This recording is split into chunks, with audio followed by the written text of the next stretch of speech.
থিম্পুতে পা রাখার সঙ্গে সঙ্গেই আমাদের প্রথম স্নোফলের অভিজ্ঞতা।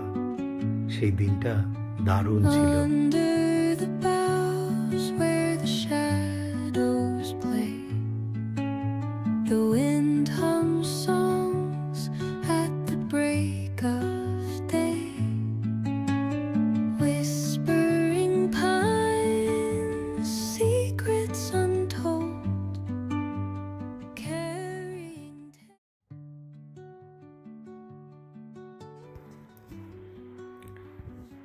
আমার সকল বন্ধুদেরকে জানাই আমার অভিনন্দন।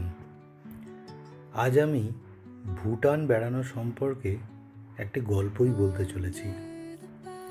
এটা ঠিক সেরকম কোনো প্রফেশনাল ভিডিও তৈরি করবার জন্যে আমি করিনি। এটা আমার কাছে একটা দারুণ গল্প, যা আমি আর আমার স্ত্রী মৌমিতা আমাদের প্রথম জীবনের যে ঘুরে বেড়ানোগুলো ছিল তার মধ্যে একটা খুব সুন্দর একটা মেমরি, খুব সুন্দরভাবে মনে রাখার মতো একটা গল্প, যা হঠাৎ করে ঘটে গিয়েছিল এই ভুটান ট্যুরের মাধ্যমে। ভুটান আমরা বেড়াতে যাব এরকম কোনো নির্ধারিত ব্যাপার বা পরিকল্পনা আগে থেকে ছিল না। একদিন কেউ আমাকে অনুরোধ করলো যে তুমি যখন ট্যুরিজমের কাজ করছো তখন ভুটানটাকেও তোমার পোর্টফোলিওতে কেন অ্যাড করছো না? তা আমি বললাম যে হ্যাঁ, ভুটান আমি এর আগে অবশ্য একা গিয়েছিলাম, তবে সেটা একেবারেই প্রফেশনাল ট্রিপ ছিল। তবে এইভাবে বেশ ঘুরতে যাওয়ার মেজাজ নিয়ে ঘুরতে যাওয়াটা এর আগে কখনো হয়ে ওঠেনি। মৌমিতাকে বললাম চলো ঘুরে আসি ভুটান। তো সেইভাবে না ভেবেচিন্তেই হঠাৎ করে টিকিট কেটে ফেললাম। তো টিকিট কাটতে গিয়ে দেখলাম যে হ্যাঁ, ট্রেনে তো টিকিট অ্যাভেলেবেল আছে। তো কেটে ফেললাম টিকিট, এবং সেই টিকিট কেটে আমরা চলে গেলাম প্রায় ভুটান বর্ডারের কাছাকাছি। ট্রেনটি ছিল কাঞ্চনকন্যা এক্সপ্রেস। সেই কাঞ্চনকন্যা এক্সপ্রেস আমাদেরকে পৌঁছে দিল জলদাপাড়ার কাছে একটি স্টেশন, নাম হাসিমারা। তবে সেখান থেকে আগে থেকেই আমার এক বন্ধু, তার নাম অভিজিৎ, সে ভুটান ট্রিপ বহু বছর ধরে করে। তাকে আমি বলে রেখেছিলাম যে আমি এবং আমার স্ত্রী একটু ভুটান যাচ্ছি এই 2-4 দিনের জন্য বেড়াতে, যদি তুমি একটু অ্যারেঞ্জ করে দিতে পারো। অভিজিৎ যথাসময়ে গাড়ি পাঠিয়ে দিয়েছিল হাসিমারা স্টেশনে। সঙ্গে যে ড্রাইভারটি ছিল সেও বেশ সুন্দর। আমাদের ট্যুরটা এরকম ছিল যে প্রথম দিন আমরা গিয়ে থাকব ভুটানেরই যে ভারতের কাছে যে বর্ডারের ঠিক পরেই, মানে ভারতবর্ষের বর্ডার শেষ হয় আপনার জয়গাঁও নামে একটি ছোট্ট শহর, তারপরেই শুরু হয়ে যায় ভুটান। সেই জায়গাটার নাম ফুনসোলিং। আমরা প্রথম রাত্রির ফুনসোলিংয়ে গিয়ে কাটাবো, এটাই ছিল প্ল্যান। সেই প্ল্যান অনুযায়ী আমরা পৌঁছে গেলাম গাড়িতে করে ফুনসোলিংয়ে। হোটেলটি যেটা দেয়া হয়েছিল সেটা বেশ একটা 3 স্টার গোছের হোটেল, বেশ পরিষ্কার পরিচ্ছন্ন। ফুনসোলিংয়ে যখন পৌঁছালাম তখন প্রায় বিকেল হয়ে গেছে। তবে অদ্ভুত ব্যাপার লেগেছিল, জয়গাঁও থেকে যখন ফুনসোলিংয়ে ঢুকলাম, বর্ডার ক্রস করার পরেই মনে হলো আমরা এক সত্যিকারের সুন্দর দেশে এসে পৌঁছেছি। এখানে মানুষ গাড়িতে হর্ন দেয় না, সবাই কীরকম যেন একটা নিয়মানুবর্তিতার মধ্যে দিয়ে চলেছে, এবং সকলের মুখে চোখে বেশ প্রশান্তি, যেন খুব সুখ শান্তিতে এরা জীবনযাপন করছে। এটাই ছিল আমাদের প্রথম অনুভূতি। ফুনসোলিংয়ে হোটেলে চেক ইন করার পরে আশেপাশের বেশ কয়েকটি প্যাগোডা, তারপরে বেশ কয়েকটি গুম্ফা বা মনেস্ট্রি আমরা ঘুরে দেখে নিলাম। তারপরের দিন সকাল সকাল আমরা ভুটানে ঘুরতে গেলে দরকার হয় ভুটান গভর্নমেন্টের পারমিট। তার কাগজপত্র সমস্ত জমা দিয়ে যখন পারমিট হাতে পেলাম তখন প্রায় 11:30 পৌনে 12টা বাজে। অর্থাৎ ফুনসোলিং থেকে আমরা প্রায় পৌনে 12টার পরেই স্টার্ট করলাম। পারমিট হাতে নিয়ে যখন স্টার্ট করলাম, তার আমাদের প্রথম ডেস্টিনেশন ছিল থিম্পু। তা অ্যাপ্রক্সিমেট থিম্পু পৌঁছাতে 6.5 থেকে 7 ঘন্টা লাগার কথা, কিন্তু পথে আমরা বেশ কয়েকটি জায়গায় দাঁড়ালাম, ছবি তুললাম এবং তারপরে বেশ কিছু চা স্ন্যাক্স এগুলো খেলাম।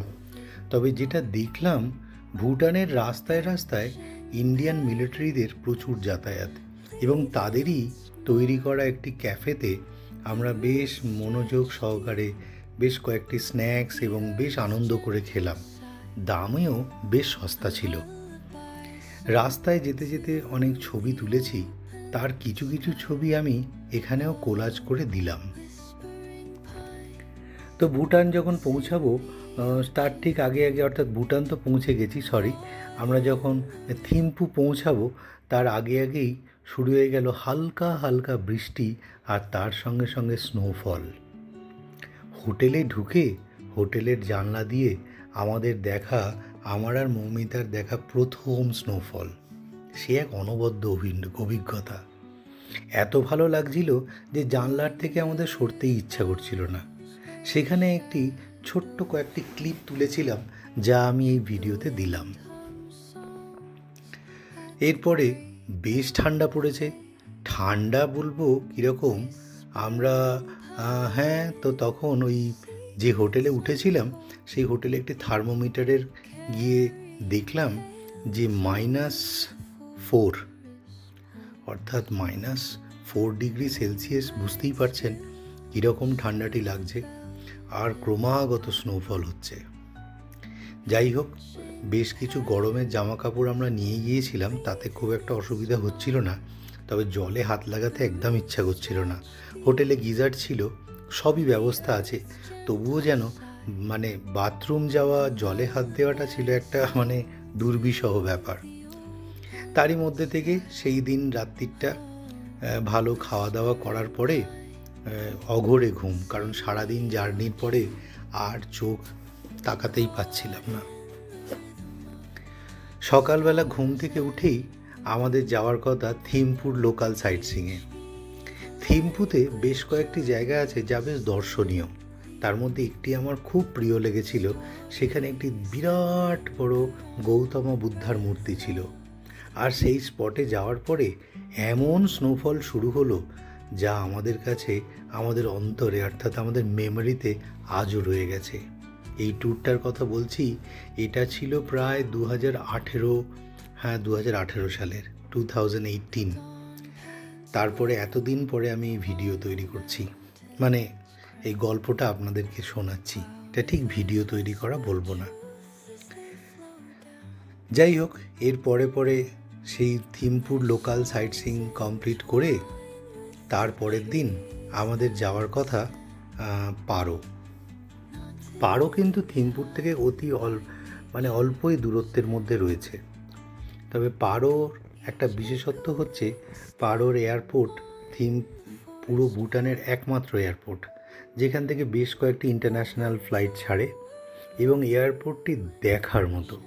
আমরা ওপর থেকে বেশ কয়েকটি ভিউ নিয়েছি, যে ভিউগুলো এতটাই সুন্দর যে ওই জায়গা থেকে যেতে ইচ্ছাই করে না। আমি অবশ্যই এর আগে বেশ কয়েকবার কলকাতা থেকে পারো এই ফ্লাইটে গিয়ে পৌঁছেছিলাম। তবে সেই অভিজ্ঞতাটা ছিল সত্যি অনবদ্য, তা আর একদিন না হয় বলা যাবে। তবে আজকের যেটা বলছি সেটা আমার কাছে বেশ স্মরণীয়। থিম্পুর পরে পারো যখন বেশ কয়েকটি ডেস্টিনেশন ঘুরে বেড়ালাম, যার বেশ কয়েকটি ছবি আমি এর মধ্যে কোলাজ করে অ্যাটাচ করেছি, তারপরেই আমাদের ডেস্টিনেশন ছিল পুনাখা। এই জায়গাটি আমার দেখা খুব প্রিয় একটা জায়গা। আর পারোর থেকে যাওয়া যায় আরেকটি যে জায়গা ছিল, সেটা ছিল ওই একটি মনেস্ট্রি, যেটাকে লোকে টাইগার মনেস্ট্রি নামে চেনে। সেই টাইগার মনেস্ট্রির ট্রেকিংটা আজও ভোলা যায় না। অসাধারণ ছিল সেই ট্রেকিং। আমি তো সবাইকে বলবো, যারা ভুটান বেড়াতে যাচ্ছ বা ভুটান বেড়ানোর জন্য ভাবছো, তারা কিন্তু তাদের প্যাকেজে টাইগার মনেস্ট্রির ট্রেকিংটা অবশ্যই রেখো। যাদের হাঁটতে বা পাহাড়ে চড়তে হেঁটে উঠতে অসুবিধা হয়, আমি বলবো আগে থেকে যেটা খুব তেমন কঠিন ট্রেকিং নয়, একটু সময় নিয়ে সকাল সকাল বেরিয়ে পড়লে এর আনন্দ আপনাদের স্মৃতিতে লেখা থাকবেই। যাই হোক, এরপরে আমরা যখন টাইগার মনেস্ট্রি দর্শন করলাম, তার কয়েকটি ছবিও আমি এর মধ্যে দিলাম। এবং টাইগার মনেস্ট্রির পরে পুনাখাতেও এরকম বেশ কয়েকটি সুন্দর মনেস্ট্রি আছে। আর তার সঙ্গে সঙ্গে আরও যে কয়েকটি কথা না বললে নয়, তা হলো ভুটানের মানুষজন। ভুটান প্রকৃতপক্ষে বেসিক্যালি ভুটান হচ্ছে ভেজিটেরিয়ান স্টেট। মানে এখানে অধিকাংশ মানুষ ভেজিটেরিয়ানই খায়। এখানে নন টোব্যাকো স্টেট, এখানে সিগারেট বা অন্যান্য ধূমপান করা নিষিদ্ধ। টোব্যাকো নিয়ে ভুটানে যাওয়া যায় না। এছাড়া ধরুন ভুটানের আর কিছু ইনফরমেশান যেগুলো না দিলেই নয়, মানে আমার বেশ মন কেড়েছিল যে ব্যাপারগুলো, সেটা হচ্ছে এখানকারের মানুষের মধ্যে একটা স্নিগ্ধতা, একটা শান্ত সুলভ ব্যবহার। এগুলো না যে কোনো জায়গায় গেলেই আমরা যারা কলকাতার বাসিন্দা, যারা কলকাতা বা কলকাতার আশেপাশে থাকি, তাদের কাছে এই দৃশ্যটা কিন্তু বেশ চোখে লাগবে। আমরা যেন এরকম কল্পনাই করতে পারি না এমন এক দেশে এসে পৌঁছেছি।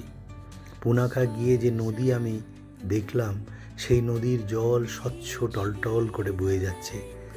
নদীর আশেপাশে বেশ কিছু দুষ্প্রাপ্য পাখিও দেখলাম। আর একটা জিনিস দেখে যেটা এত ভালো লাগলো, যে এই নদীতে মাছগুলো আমরা পরিষ্কার দেখতে পাচ্ছি, কত অসংখ্য মাছ জলে খেলে বেড়াচ্ছে। তাদের মনে যেন কোনো ভয় নেই, কেউ যে ওদের ধরবে এটা তারা কল্পনাও যেন করতে পারে না। ভুটানে মাছ ধরা যায় না, নদীতে রাস্তায় কোনো রকম আবর্জনা ফেলা যায় না, এবং যায় না এরকম নিয়ম তো সব দেশেই থাকে প্রায়, কিন্তু সাধারণ মানুষ সেগুলোকে এত সুন্দর মেনে চলছে। এবং পুরো দেশটা শুরু থেকে শেষ পর্যন্ত আমাদের জার্নিতে এতই পরিষ্কার লেগেছিল, যা আমার কাছে একটা নতুন করে দেখা জিনিস, যা আমাদের দুজনের চোখের মধ্যেই আজও ভেসে বেড়ায়। আমার আবার ইচ্ছে আছে যে এর পরের বার যখন ভুটান যাব, তখন নিশ্চয়ই একটা সুন্দর ভিডিও তৈরি করব, যা গল্পের মতো লাগবে আপনাদের কাছে। আমি চেষ্টা করব আপনাদের সামনে ওই গল্পটা আর একবার বলতে। আমার কাছে এত ভিডিও আর এত ছোট ছোট ভিডিও আর এত ফটো রয়েছে, যার পুরোটা এই ভিডিওর মধ্যে কমপ্লিট করতে পারলাম না। তবে চেষ্টা করব নেক্সট যে ভিডিওটা ভুটানের উপরে দেব, তাতে যে ছবিগুলো, যে ছোট ছোট ভিডিও ক্লিপসগুলো দিতে পারলাম না, সেগুলোকে অ্যাড করে একটা ছোট করে নতুন স্টোরি আপনাদের কাছে তুলে ধরবার। তো যাই হোক, ভুটান বেড়াতে গিয়ে কত নতুন লোকজনের সঙ্গে পরিচয়, এটা আমাদের মধ্যে সবসময় থাকে। আমরা যদি কোথাও বেড়াতে যাই, সেখানে নতুন লোকজনের সঙ্গে আলাপ করা, ছবি তোলা, গল্প করা, পারতপক্ষে তাদের সঙ্গে ইমেল বিনিময় করা, ঠিকানা বিনিময় করা, পরবর্তীকালেও তাদের সঙ্গে আমাদের যোগাযোগ থেকে যায়। এমনভাবেই তৈরি হয়েছে আমাদের অসংখ্য বন্ধু, এবং পরবর্তী বেশ কিছু ভিডিওতে আমি তাদের গল্পও আপনাদেরকে জানাবো। আমার এই ট্রাভেল এজেন্সিটা যেমন একটা ব্যবসা বলা যায়, তবে তার থেকেও বড় কথা, এই ভয়েজার ক্যাসেল ট্রাভেল এজেন্সিটা আমার কাছে একটা প্যাশান। আমি এইটা থেকে যে অনেক টাকা রোজগার করি বা রোজগার করব, এমন চিন্তা করে ট্রাভেল এজেন্সি আমি তৈরি করিনি। আমি নিজে বেড়াতে ভীষণ ভালোবাসি, আর আমি চাই যারা বেড়াতে যায় তাদেরকে একটা সুন্দর মেমোরি দিতে, এমন সুন্দর করে তৈরি করে দিতে যাতে তাদের কাছেও এটা একটা চিরস্মরণীয় হয়ে থাকে। আমি অনেক বাচ্চা, অনেক বাবা মাকে দেখেছি যে বেড়াতে গিয়ে তাদের তেমন আনন্দ হচ্ছে না, এবং ভুটানের মতো জায়গাতে গিয়েও আমি দেখেছি যে ছোট ছোট অনেক ব্যাপারে তারা খুব বেশি সহযোগিতা পায়নি তাদের নির্দিষ্ট করা ট্রাভেল এজেন্সির থেকে। এবং পরবর্তীকালে এরা অনেকেই আমার কাছ থেকে গল্প শুনে, আমার কাছ থেকে জেনে ভুটান বেড়াতে গেছে, এবং তাদের অভিজ্ঞতা তারপরে বেশ ভালোই আমি রেখেছি। আগামী দিনে বেশ কিছু লোক আরও ভুটান বেড়াতে যাচ্ছে, তারা আমার সঙ্গে যোগাযোগ করেছে, আমার সঙ্গে কথা বলেছে। তবে সেগুলো থাক, সেগুলো তো নিতান্তই ব্যবসার কথা। আজকের যে গল্পগুলো আপনাদেরকে বলতে বসেছি তা আর বেশিক্ষণ হয়তো বলবো না এই ভিডিওর মধ্যে। তবে কিছুটা আরেকটু যেটা না বললে নয় সেগুলো বলা দরকার। ভুটানের অধিকাংশ সুভেনিয়ার কেনার জায়গা বা সেগুলো যদি আপনারা একটু শহর ভিত্তিক ঘুরে দেখেন, এখানে বেশ কিছু নতুনত্ব জিনিস পাবেন যা একান্তই ভুটানিজদের তৈরি। এবং সবথেকে বড় কথা, ভুটানে গিয়ে আমি দু ধরনের সমাজ ব্যবস্থাকে লক্ষ্য করতে পেরেছি। একটা শ্রেণী আছে যারা একদম উচ্চবিত্ত সম্প্রদায়, আর একটার ঠিক তার পরের শ্রেণীটাই রয়েছে যারা একেবারেই পভার্টি লাইনের নিচে। এই ভুটানে গিয়ে আমরা কোনো মধ্যবিত্ত তেমন মানুষজন চোখে পড়েনি। এখানে দুই শ্রেণীর মানুষ রয়েছে এবং অদ্ভুত রকমভাবে এরা প্রত্যেকের এদের চোখের মুখের মধ্যে একটা স্বস্তি আছে, একটা শান্তি আছে। যাদের কাছে গিয়ে কথা বলে আমি দেখেছি এদের না কমপ্লেন বলে তেমন নেই।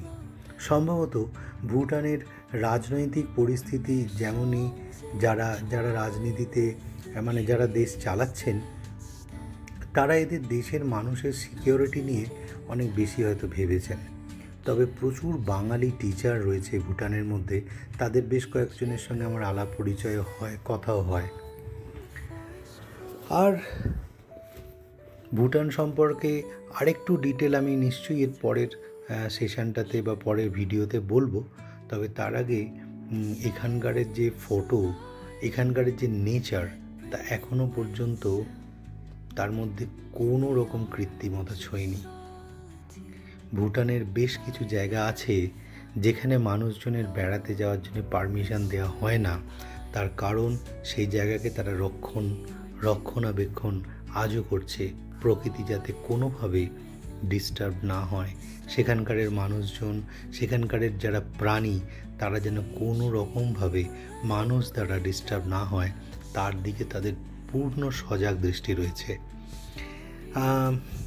আমরা হা ভ্যালি নামে আরেকটি জায়গায় গিয়েছিলাম। সেখানে এত বরফ, আর চেলেলা পাশের বরফ, এত বরফ পড়েছিল যে গাড়ি ঠিকমতো চলতেই পারছিল না। এমন একটা জায়গায় এলাম চেলেলা পাশের কাছে গিয়ে, সেখানে মনে হচ্ছিল গাড়ি বোধহয় আমাদের খাদেই পড়ে যাবে, কারণ এতটাই স্লিপারি যে রাস্তা দিয়ে গাড়ি চালানোটাই প্রায় অসম্ভব। আমরা ড্রাইভারকে নিশ্চিন্ত করে বললাম যে ভাই, তুমি যদি না পারো তাহলে এখন একটু ওয়েট করো। ওয়েট করার পরে দেখলাম যে ওখানে আরও অনেক গাড়ি এরকম আমাদের মতো ওয়েট করেছিল। আর বরফ, তা বলা যায় এতটাই বরফ পড়েছিল যে পায়ের গোড়ালি ডুবে যাচ্ছে। এবং তারপরেই একটা অদ্ভুত দৃশ্য দেখলাম যে ভুটান গভর্নমেন্টের তরফ থেকে লরিতে করে নুন এনে, অর্থাৎ লবণ এনে রাস্তায় ছড়ালো, এবং তারপরে পরেই বরফগুলো গলে জল হয়ে গেল এবং ওইখানে রাস্তা তৈরি হলো। এবং এরপরেই আমরা খুব সুন্দরভাবে আস্তে আস্তে ঠিক নির্দিষ্ট জায়গায়, যে যার জায়গায় পৌঁছাতে পারলাম। নাহলে কিছু কিছু জায়গায় বরফ পড়ার পরে রাস্তা এমন স্কিড করছিল যে গাড়ি চলাচলের জন্য একদম অযোগ্য হয়ে ওঠে। তবে ভুটানে যদি আপনি বরফ পড়া অর্থাৎ স্নোফল এনজয় করতে চান, তবে আমি বলবো ফেব্রুয়ারি মার্চ খুব আইডিয়াল টাইম। ফেব্রুয়ারি বিশেষত দারুণ সময়, ঠান্ডা একটু বেশি থাকে কিন্তু স্নোফলটাও অসাধারণ। তাই যারা ভুটান বেড়াতে যাবেন তাদের জন্য সময়টা জেনে রাখাটা খুব জরুরি। সারা বছরই যাওয়া যায় বর্ষাকালটা বাদ দিলে। তবে যদি আপনারা সেপ্টেম্বর, অক্টোবর বা নভেম্বর মাসে যান, তখন হয়তো এতটা স্নোফল বা স্নো মাউন্টেন অত বেশি নাও দেখা যেতে পারে। কিন্তু যদি আপনি ফেব্রুয়ারি মার্চের মধ্যে যান, আমি নিশ্চিত আপনি স্নোফল এক্সপিরিয়েন্স না করলেও বরফ আপনি এক্সপিরিয়েন্স করবেনই। স্নোফল দেখুন, প্রকৃতির ব্যাপার তো, সেটা সব সময় প্রেডিক্ট করা যায় না। তবে এই সময় স্নোফল প্রচুর হয়, তাই পাওয়ার সম্ভাবনাটাও অনেক বেশি। তো যাই হোক, আজকের এই গল্প এখানেই শেষ করছি। তবে পরবর্তীকালের যে ভিডিওটা আসছে সেই ভিডিওতে আমি আরেকটু সুন্দর করে গল্পগুলো বলার চেষ্টা করব। হ্যাঁ, বলে রাখি, এই পুরো গল্পটা যা আমি আজকের আপনাদের শোনালাম, এর কোনো প্রিপারেশান আমি নিইনি। আমি একেবারেই সাবলীলভাবে যা মনে আসছে তাই আপনাদেরকে বললাম।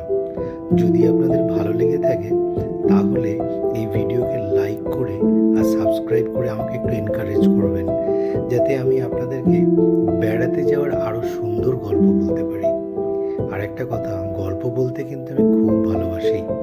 যদি আপনি শুনতে চান তাহলে আমার কাছে এমন অনেক গল্প রয়েছে। ঠিক আছে, আজকের এই পর্যন্তই। আবার দেখা হবে।